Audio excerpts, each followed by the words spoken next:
makin katanya imun di tubuh kita makin naik.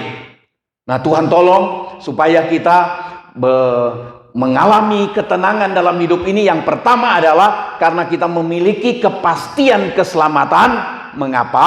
Karena kita mampu bertahan hidup melakukan kehendak Bapa di sorga, karena kita dekat dengan Allah. Yang kedua, mengapa kita bisa tenang? Karena kita dekat dengan Allah, kita tenang. Mengapa? Karena kita percaya bahwa Tuhan sanggup menolong.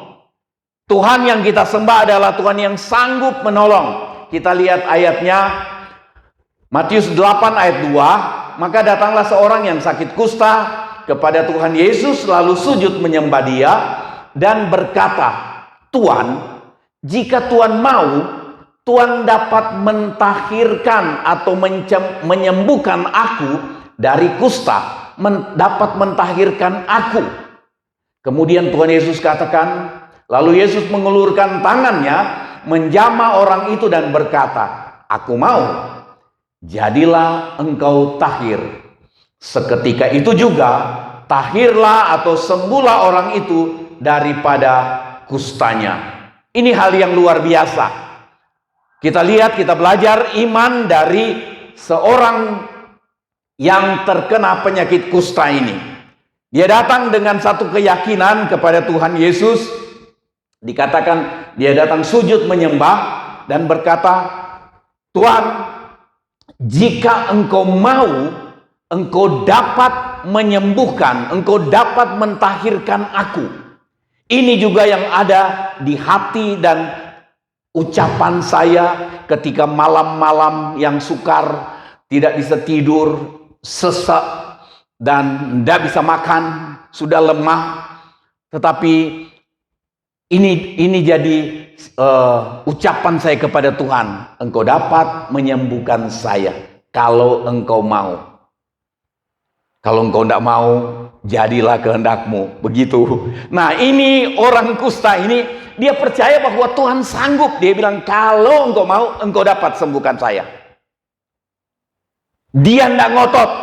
Saudara, kadang-kadang hari-hari ini kita dengar orang Kristen, dia sangka kalau dia sudah setia beribadah, setia berkorban, dia sangka dia bisa atur Tuhan dengan ibadahnya, dia sudah setia melayani. Dia sangka dia sudah boleh atur Tuhan. Kemudian dia mulai tuntut Tuhan, mana janjimu? Mana janjimu? Heran sekali itu. Tidak tahu diri itu namanya. Tapi saudara, percaya bahwa Tuhan sanggup menolong dalam segala keadaan yang menimpa hidup kita. Keadaan apapun, keadaan sakit, masalah di rumah tangga, masalah dalam pekerjaan, kita percaya Tuhan mampu tolong. Tetapi kita belajar seperti orang kusta ini, dia bilang, kalau engkau mau, engkau dapat menolong saya, engkau dapat menyembuhkan saya, engkau dapat memulihkan saya. Kalau engkau mau. Dia tidak memaksa Tuhan.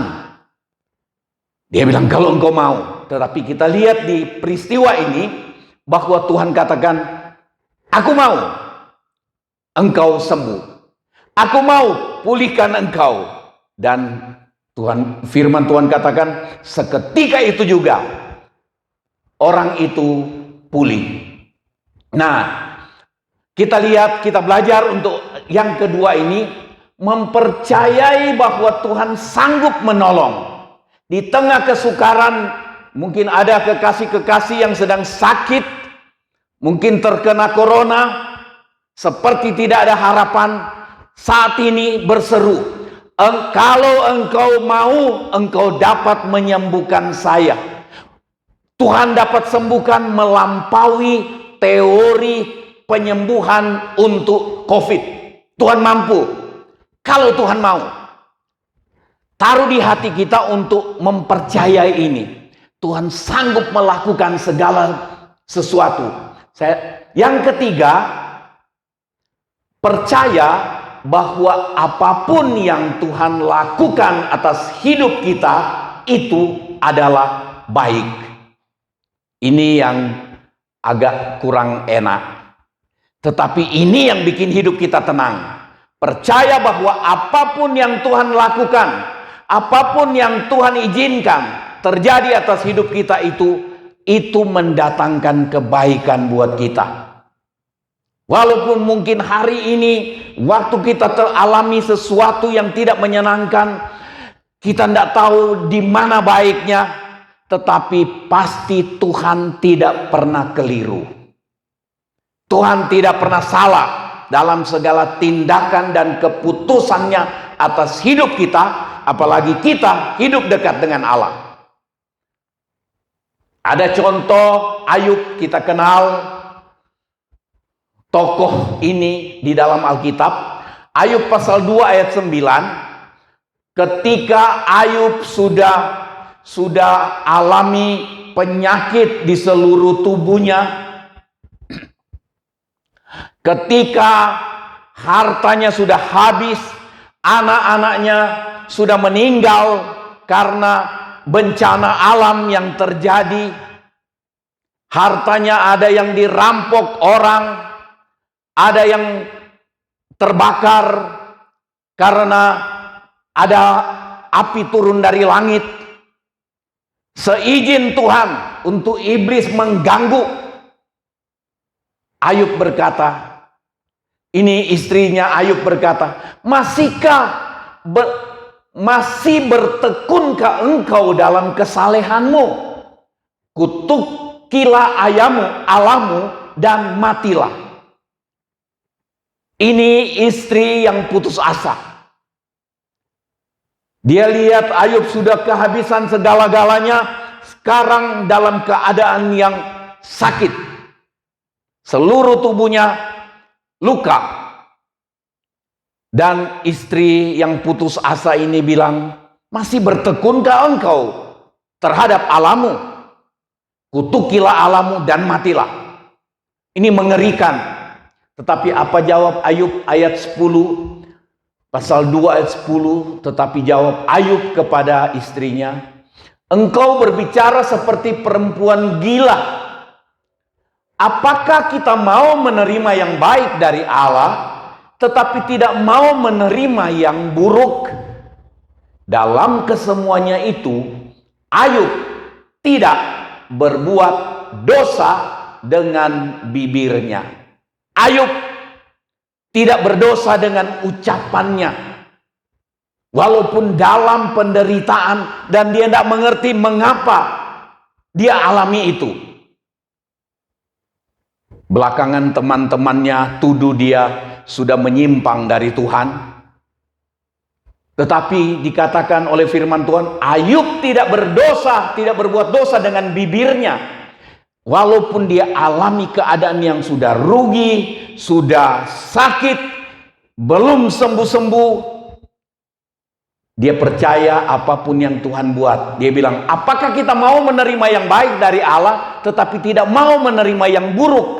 Artinya dia rela menerima yang buruk, senang menerima yang baik, rela menerima yang buruk.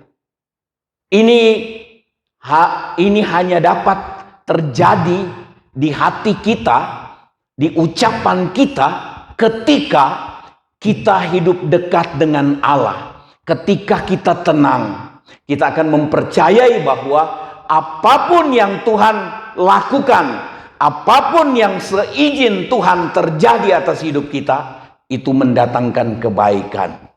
Walaupun seperti Ayub, dia belum melihat ada kebaikan apa di balik itu. Tetapi di akhir pasal 42, ketika Tuhan pulihkan Ayub, kita lihat hal yang luar biasa. Dan ada banyak kali orang hanya ingin lihat alami yang pemulihan Ayub, tetapi tidak rela alami apa hari-hari sukar yang Ayub alami. Tuhan tolong kita supaya kita hidup tenang, hidup dekat dengan Allah, dan kita tenang.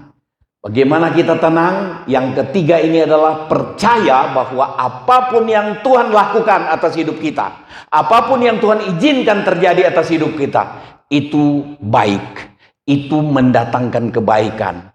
Walaupun kita tidak melihat baiknya di mana hari ini.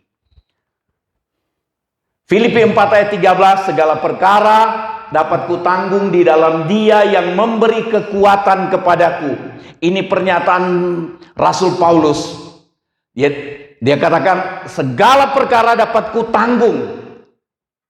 Perkara diberkati dan perkara kelimpahan, perkara kekurangan, perkara dipuji, dia tetap hidup benar. Perkara dihina, dia tetap hidup benar. Kelimpahan, dia hidup benar.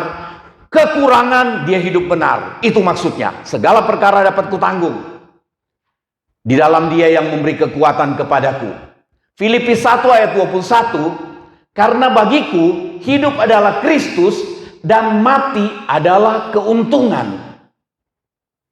Tadi saya singgung, ketika seseorang hidup tenang, dia percaya, karena dia percaya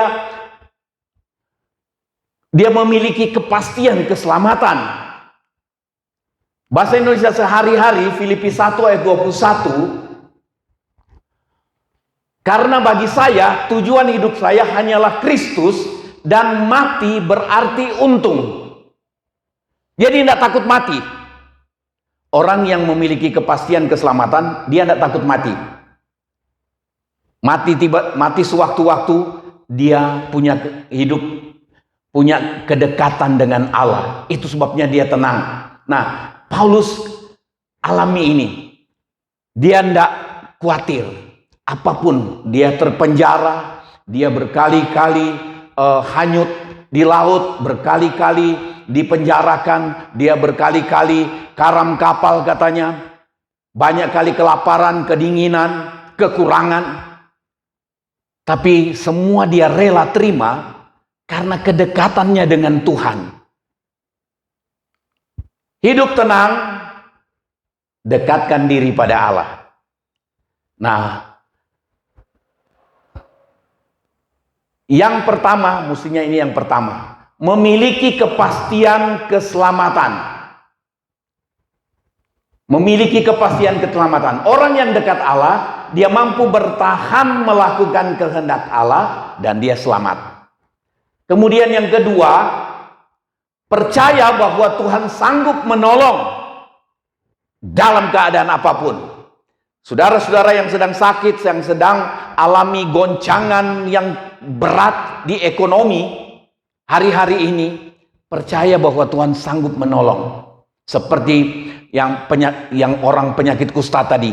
Kalau engkau mau, engkau dapat menolong, engkau dapat memulihkan, engkau dapat menyembuhkan saya. Kita harus percaya ini. Tetapi harus yang ketiga juga kita percaya, apapun yang Tuhan lakukan atas hidup kita, izinkan terjadi atas hidup kita.